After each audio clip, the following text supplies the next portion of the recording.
There is a massive AI bubble that is happening right now. And to prove the point, let me ask you something. Whenever you have to, let's say, transport some of your stuff somewhere, would you ever ask that who the truck driver is? Or whenever you have to take a bus, right? Do you ever ask who the bus driver is? So why do you think you will be the important person who is going to run the loops and software factory for the company?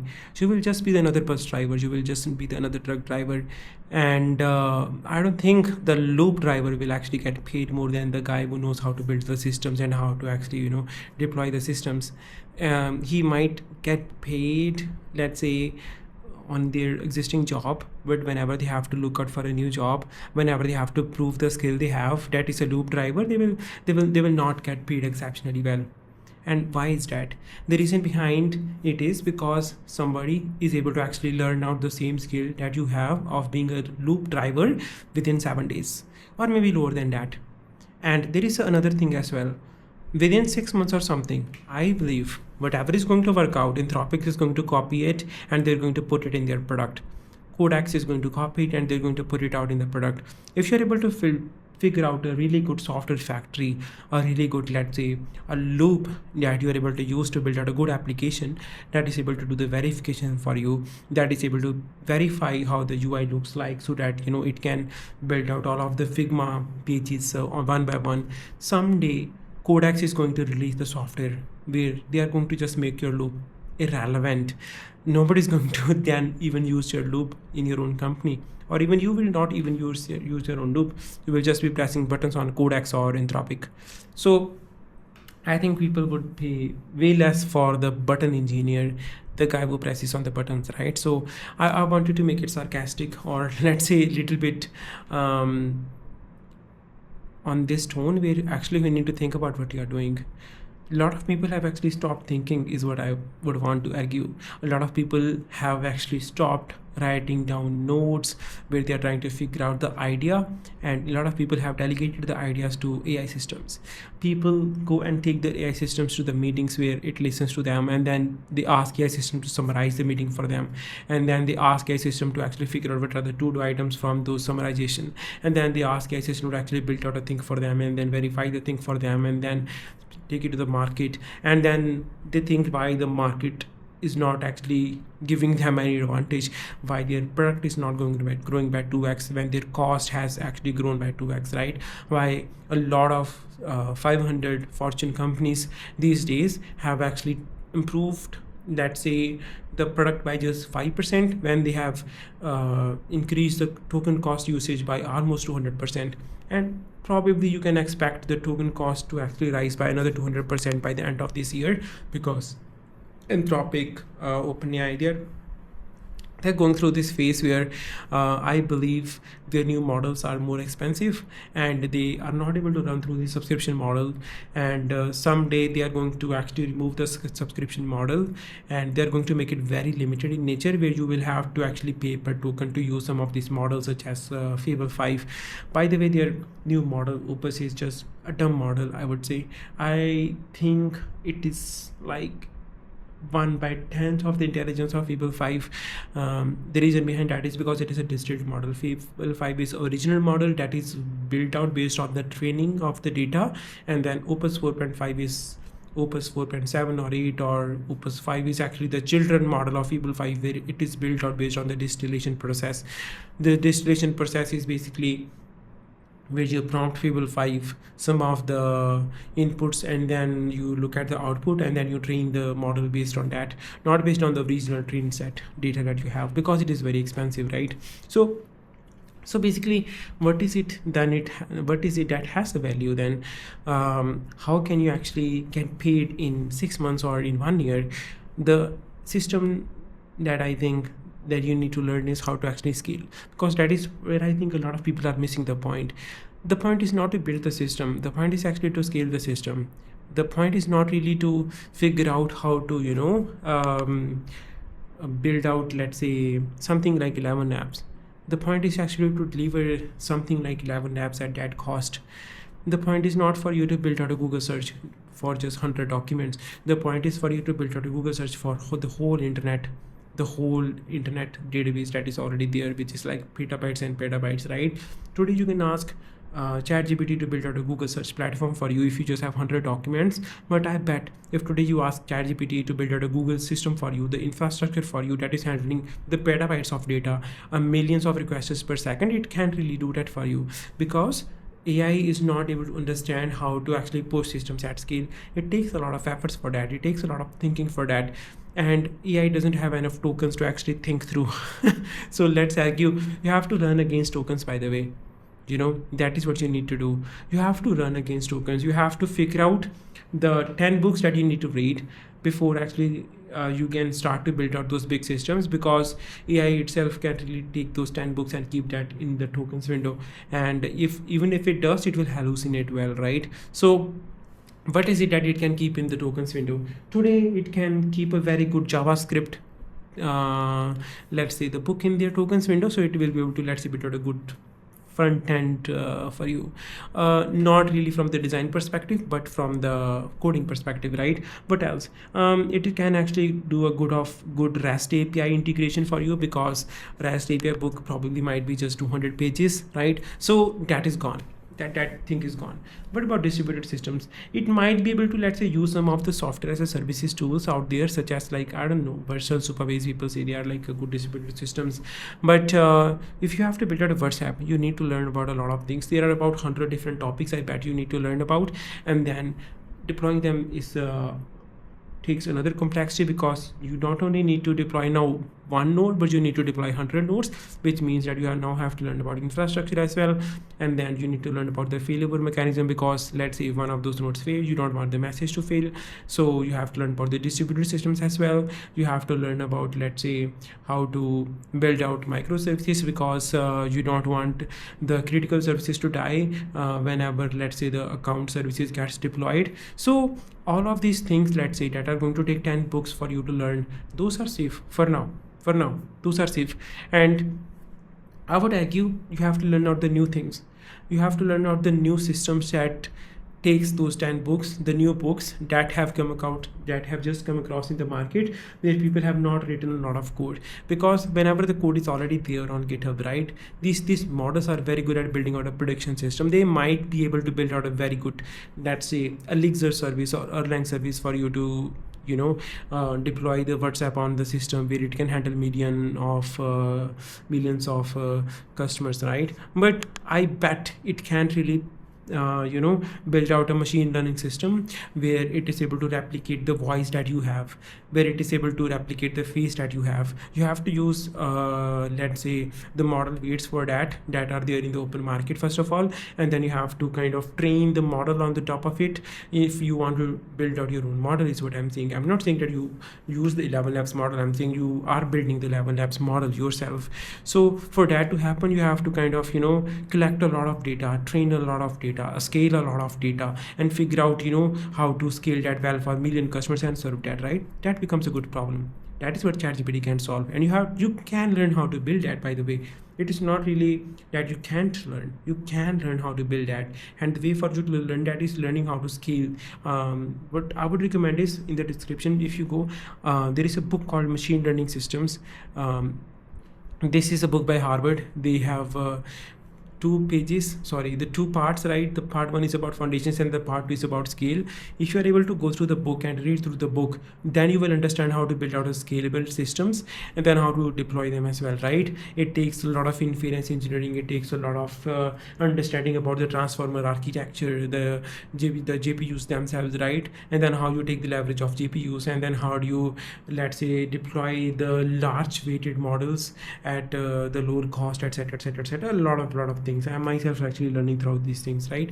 But it will take me at least maybe a year for me to get good at it, or for anybody else to actually get good at it. And that is what I think is going to be the edge. The edge is not going to be in the loop system. The edge is not going to be, let's say, in learning how to do the graph engineering. I don't even know what is that. I don't even know what you mean when you say that you want to do the graph engineering based on the top of loops.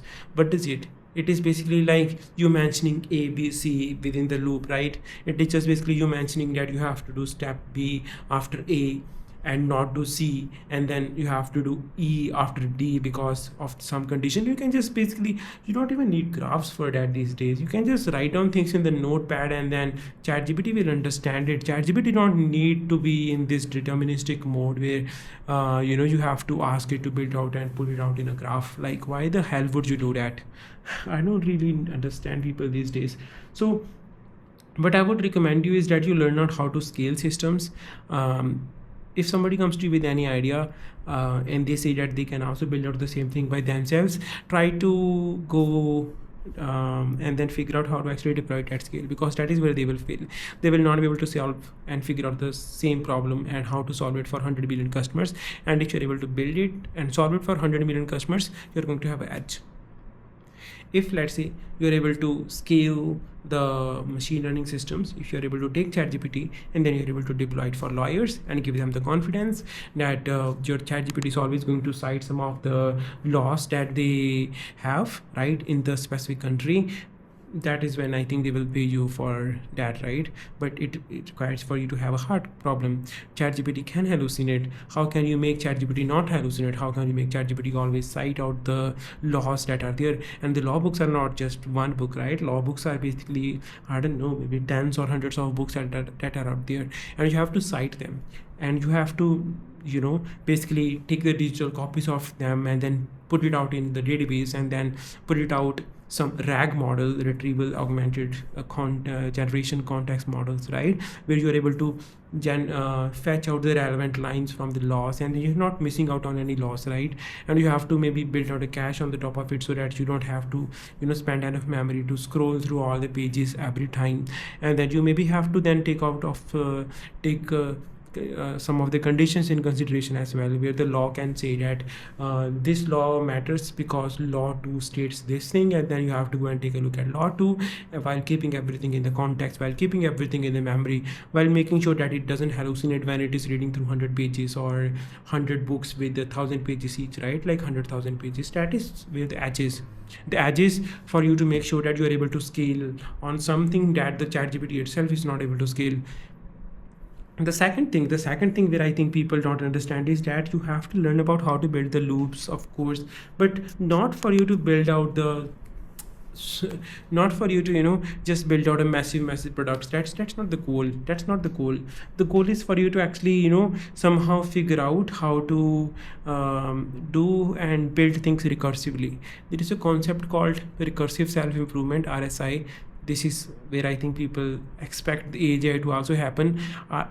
In my opinion, recursive self-improvement basically means that you're able to do the iteration of the product after looking at the input and output, and you are taking the look at the output and then trying to review it somehow, and then you're able to give it the meaningful input, right?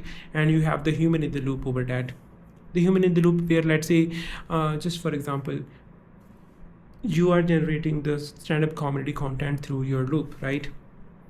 At the end of loop, it is going to generate the stand-up comedy for you. Stand-up comedy is going to be very planned. It is going to be like the AI slop. Then you have to ask it to maybe watch 5 different comedians, right? And then you have to criticize it. You have to provide it like enough knowledge, like that it has to be humorous and what does the humor means. And then you have to give it the feedback as the input, and then it will generate another stand-up comedy version. And then you have to give it again the input, right? And that is the loop, I think, where the same work is getting done, but now it is getting done in a different way because you have given it enough context about it, right? It is not about you generating 100x code. It is about you generating the same piece of code, same 1x code only, but you're just generating it in a better way because you have a better idea now how to solve the same problem.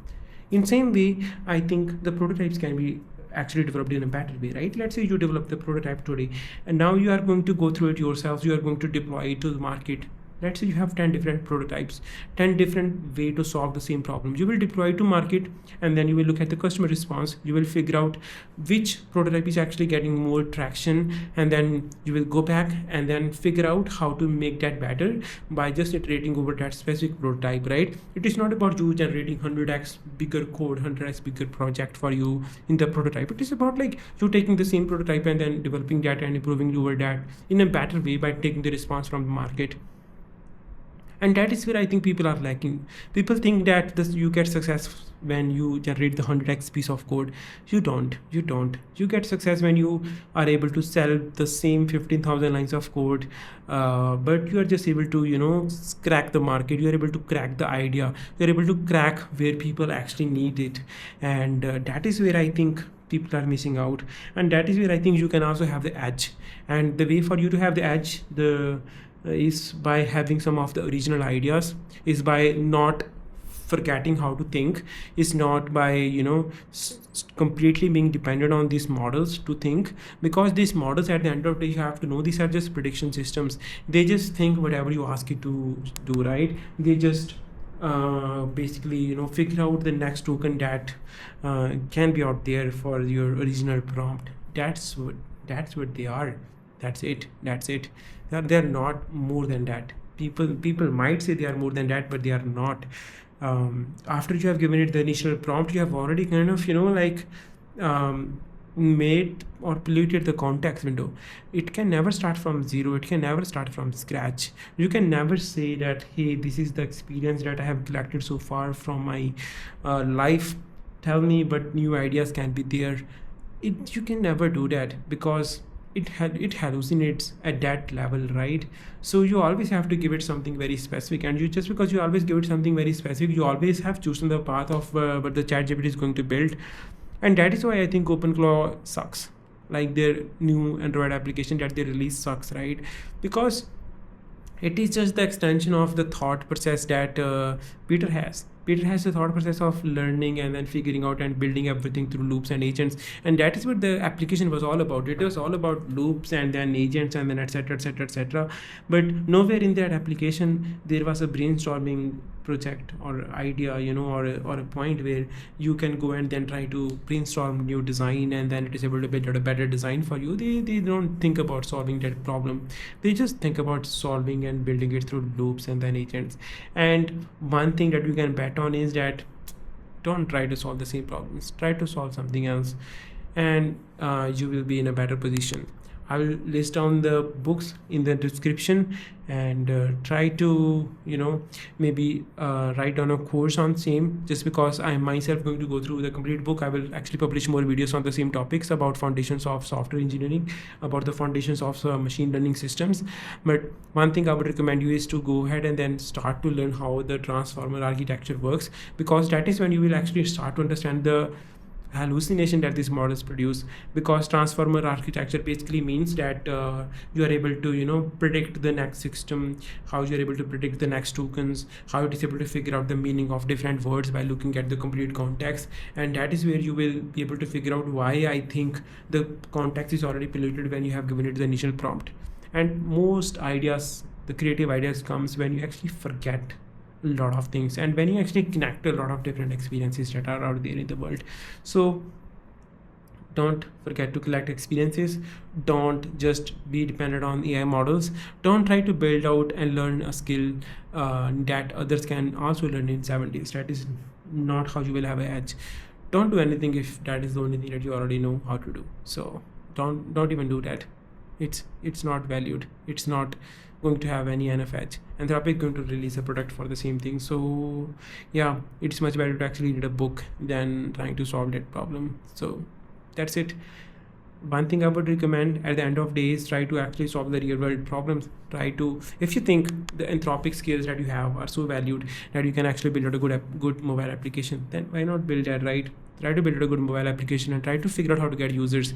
That is when you will feel the pain. That is when you will realize that how dumb these models are in actually figuring out the good prediction system, how to build out a good models or softwares or applications, right, that works in the market. At the end of the day, just ask it to put stand-up comedy. It will do a very bad job. So from there on itself, you should come to know how bad these models are in creative ideas, unless you yourself are very bad at comedy. So for that, I have no point. That's it. Do subscribe me. We will talk more about machine learning foundations. Thank you.